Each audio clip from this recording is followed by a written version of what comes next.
You kept us waiting, inmate. Please be aware that there are many spoilers in this video.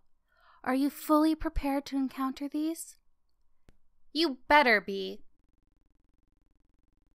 Aside from Theo, Caroline and Justine are easily my favorite Velvet Room attendants. Or attendant, rather, given that they are two parts of a whole. I think they're a very good example of dissociative identity disorder, more commonly referred to as multiple personality disorder. Now, multiple personality disorder is a plot device that's been used in comedies and dramas over the years, but there's a lot that Hollywood doesn't get right, and frankly, there was a lot that psychology didn't get right either. Before we start, I want to elaborate on one thing: the Diagnostic and Statistical Manual of Mental Disorders, otherwise known as the DSM. It is published by the APA, and, other than the lesser-used ICD, it is considered in many countries to set the standard for mental disorders. The manual is a set of standards for research. So, in a study, you have a control for a lot of factors to eliminate the possibility of an unintended variable affecting your results. So you want to standardize age, social background, etc. as much as humanly possible. This means if you want to study individuals with anxiety, then you want to make sure they present with at least 3 of the 6 necessary symptoms. The first instance of multiple personalities was in the DSM-2 published in 1968 under the name Historical Neurosis Dissociative Type.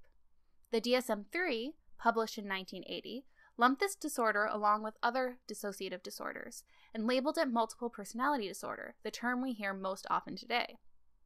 The DSM-4, published in 1992, subsequently redefined and renamed it dissociative identity disorder.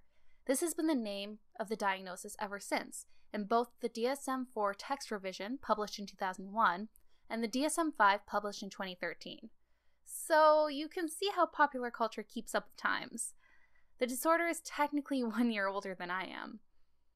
But if you're looking at popular culture, the most pervasive example of multiple personality disorder in a clinical setting, and the first one that's really mainstream, is the 1973 novel Sybil and the made-for-television movies that followed. Sybil was a pseudonym of Shirley Ardell Mason. It has come out in recent years that Mason tried to confess that her multiple personalities were not really real, that she felt pressured to continue to present with these symptoms. But I want to look at what we are most concerned with nowadays when we look at dissociative identity disorder. Rather than multiple personalities, we emphasize the dissociation that comes with the personality shifts, rather than the actual personalities. These shifts are usually marked with loss of memory different than usual forgetfulness, and are usually a result of childhood trauma. We all have different aspects of our personality, different masks we show the world, but we're very aware of how they are just different facets of one being. When there's major trauma involved, there's a possibility that, to protect ourselves, we split. We have different people who hold on to different aspects of our emotions and traits, such as guilt, fear, confidence, etc., and different memories. Our brain switches between these to essentially keep these negative things isolated. When we're threatened, we can switch between these and protect ourselves. We can dissociate without creating separate selves with similar memory loss, but dissociative identity disorder is still localized with the idea that there are 2 or more personalities that split without control. So, when we look at our favorite girls, we see 2 very distinct personalities. Caroline, who's abrasive and rough around the edges, whereas Justine is more subdued and thoughtful. They also both struggle with amnesia and sometimes fill in the blanks where the other girl lags. It is said that the girls were split so that they wouldn't be able to see the difference between their true master and wouldn't hold their memories. But I also see it in a way that they protected themselves from the horror that they experienced at seeing their master be kidnapped.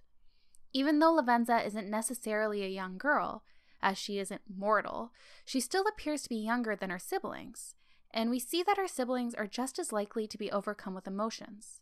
So Lavenza, who is developmentally younger than her siblings, most likely would have a harder time at dealing with emotional trauma. To protect herself, she is split into 2 personalities, so she doesn't have to work through these memories when she does not have control over her circumstances. We see multiple personalities split to protect the brain when presented with trauma, when the rest of you can hide somewhere in the other, away from the pain. And I think that Caroline and Justine are only two parts of Lavenza. The third we hear, the blue butterfly in November in the game. The voice is Lavenza's, even though Caroline and Justine still exist, and are not aware of how they were split. Joker acts as their therapist, as he does with every bond, and is the only one they ask to literally merge them back together. It is only when they're ready to take back control, when they can be reunited with their master and that they're safe, that they're able to converge back into one whole being and deal with the memories of the trauma they underwent. Thanks for watching. If you want to subscribe, please subscribe. If you would like the video, give it a like. And if you have any questions or comments, feel free to leave them in the comment section and I'll try to get back to you. Thanks.